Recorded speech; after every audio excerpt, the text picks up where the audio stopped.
বর্ষাকালে তো বৃষ্টি হবেই, কিন্তু বাড়ির লোককে বললেই বাজারে যাওয়ার কথা একেবারে হাত তুলে বলে দেবে বাজারে আমি যেতে পারছি না। এই বৃষ্টি থেকে বাজারে যাই, কিন্তু পেট তো আর কোনো কথা শোনে না। পেটকে তো কিছু দিতেই হবে।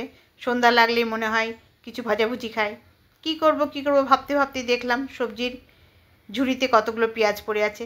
আজকে এই পেঁয়াজ দিয়ে আমি এমন কিছু বানাবো যে সকলের মুখে জল চলে আসবে। এই জন্য পেঁয়াজগুলোকে নিয়ে আমি ভালো করে কেটে ধুয়ে পরিষ্কার করে ছোট ছোট টুকরো করে নিলাম। তোমরা চাইলে কিন্তু এরকম মিহি করে না কেটে বড় করেও কাটতে পারো।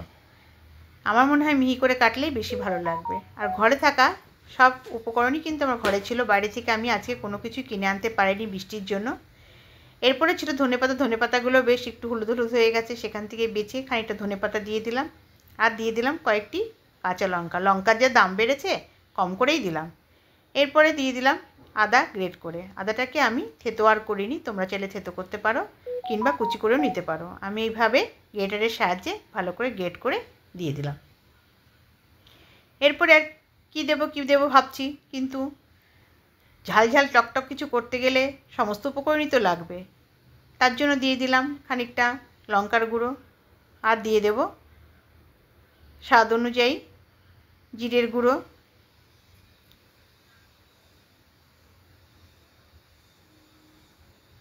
এবার দিয়ে দেব স্বাদ অনুযায়ী লবণ,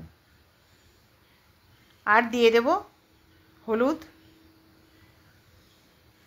একটু মিষ্টিও দেব সামান্য পরিমাণে।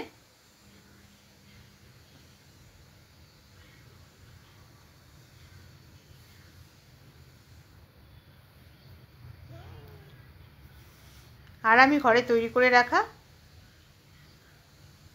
ভাজা মশলা, সেই ভাজা মশলাটা দিয়ে দিলাম। দিয়ে আমি ভালো করে এইভাবে হাত দিয়ে চেপে চেপে মাখিয়ে নেব। যেহেতু আমি লবণ দিয়েছি, এইভাবে মাখাতে মাখাতে কিন্তু একটা সময় দেখা যাবে এর থেকে জল ছেড়ে দিয়েছি এবং মাখাটাও বেশ নরম হয়ে গেছে পেঁয়াজগুলো।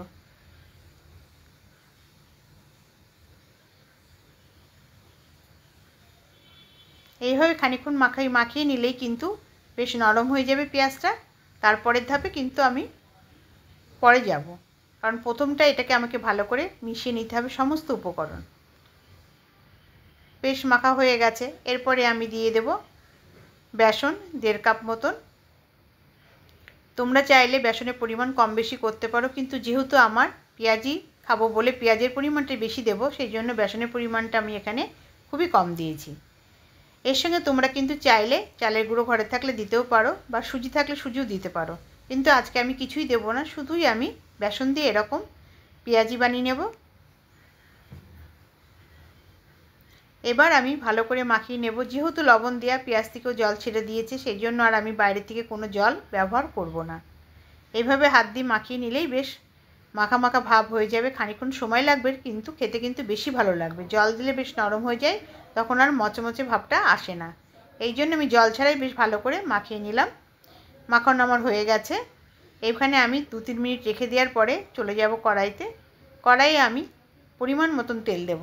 যেহেতু আমি ডুবো তেলে ভাজবো, তেলের পরিমাণটা একটু বেশিই লাগবে।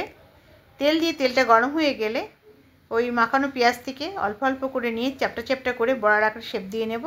ঠিক যেমনভাবে আমি করেছি ঠিক তোমরা এইভাবে করবে, খেতে কিন্তু বেশি ভালো লাগবে, কারণ ভেতর পর্যন্ত ভাজা হবে এইভাবে দিলে পরে। গোল করলে অনেক সময় ভেতরটা ভাজা হয় না, সেই জন্য আমি চ্যাপ্টা চ্যাপ্টা করে দিয়েছি। তোমরা চাইলে এটাকে দুবারও ভাজতে পারো, কিন্তু দুবার করে ভাজলে কিন্তু এর মধ্যে প্রচুর পরিমাণে তেল ঢুকে যাবে। একবার করে ভেজে নিলেই স্বাস্থ্যের পক্ষে ভালো, এই জন্য কিছুটা সময় ধরে ভাজতে হবে। আর গ্যাসের ফ্লেমটাকে একদম লোতে দিয়ে রাখতে হবে। যত সময় ধরে ভাজবে খেতেও কিন্তু ততটাই বেশি ভালো হবে।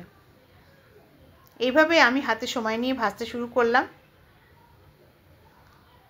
এক পিঠ হয়ে গেলে আর এক পিঠ উল্টে দিলাম, দিয়ে সেটাকে কিছুক্ষণ সময় হতে দেওয়ার পরে এইভাবে আমি খুন্তি দিয়ে ভালো করে নাড়াচাড়া করে ভেজে নেব, এবং পরে আমি আস্তে আস্তে চাপ দিয়ে দিয়ে এটাকে ভাজতে থাকব।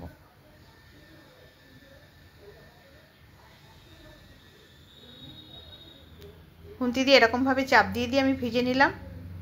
দেখো, তোমরা চাইলে এরকম করে ভাজতে পারো, বা আরেকবার তুলে রেখে দিয়ে দ্বিতীয়বারও ভাজতে পারো। মোটামুটি আমার ভাজা এখানে হয়ে এসেছে।